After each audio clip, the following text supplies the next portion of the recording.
What is up, YouTube? Live via satellite here, and today we're discussing Kingdom. In particular, guys, today I wanted to have a quick conversation about Mougou and how he was actually able to keep guys like Kanki and Ousen under his thumb.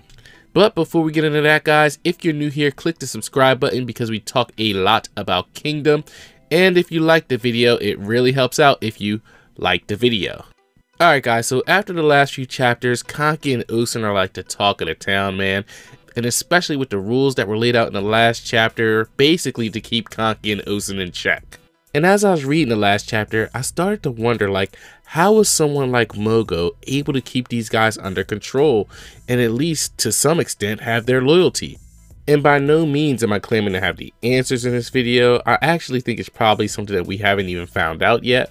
But I am starting to think that the relationship between these three generals was actually more mutually beneficial than it probably looks from the surface.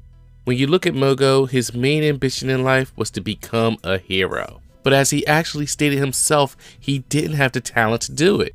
And this is plainly evident in his backstory, as not only did he have to leave his home state of Ki, but he essentially wound up becoming a vagabond where he went from state to state trying to prove himself, until he eventually found himself in Qin, where his luck began to change. And isn't it odd that someone who couldn't find success in any other state finally finds it in Qin? And we actually see signs of Mougou's success in Qin very early in the story, actually as early as chapter 2. Unfortunately, because of most of the places you read Kingdom, they still use the Chinese names this early. It's easy for this early success to go under the radar, because we don't see Mougou's name that we use later, we see Ming Ao. But here we see early that he's already having success, and not only is he taking castles, but it's his 4th one. So to me at this point, if he claims that he personally doesn't have the talent, then I have to assume that he may have already had the talent on his team. And I'd venture to say that Ousen or Kanki, or both, were probably already a part of Mougou's army at the time. And even if they weren't, it's obvious that something had changed with Mougou. I mean, he was traveling from state to state trying to become a success, and here he finally becomes one. So I'm guessing it's here in Qin when he started to finally realize what his biggest asset was, and that was his ability to see talent in others. And I'm sure this is what led him to pursue recruiting guys like Kanki and Ousen to his army. But I do believe that there was another factor at play here that not many people talk about, and I believe that Mougou was just desperate to win. I mean, he literally says he wanted to become a hero, and I think he wanted it so badly at this point that he didn't care what cost it came at. Moten even let us know that when he recruited Kanki, it did damage his reputation.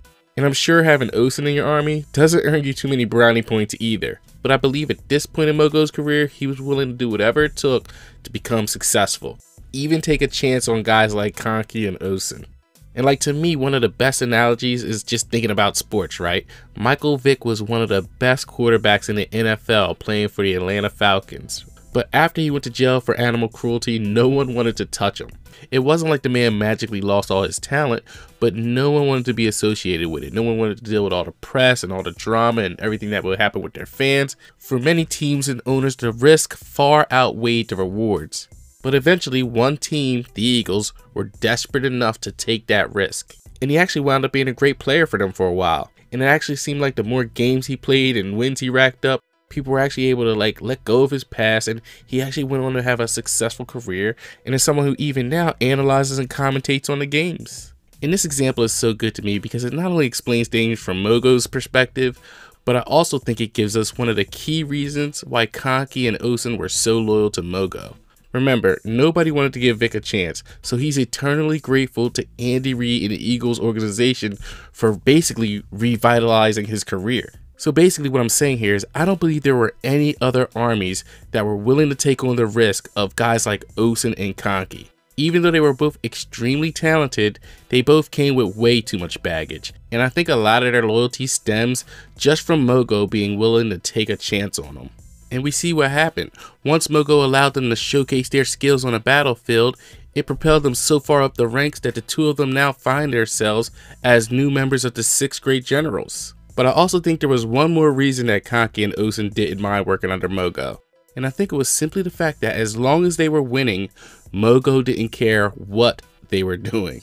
Think about the 2 rules that just came out in a previous chapter for Kanki and Ousen.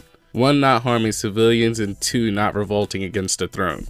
Underneath Mougou, these things seem to be fair game. I mean, Kanki and his men did all sorts of atrocities, and even though Ousen didn't necessarily revolt, he's been on a massive recruiting spree so that one day he can.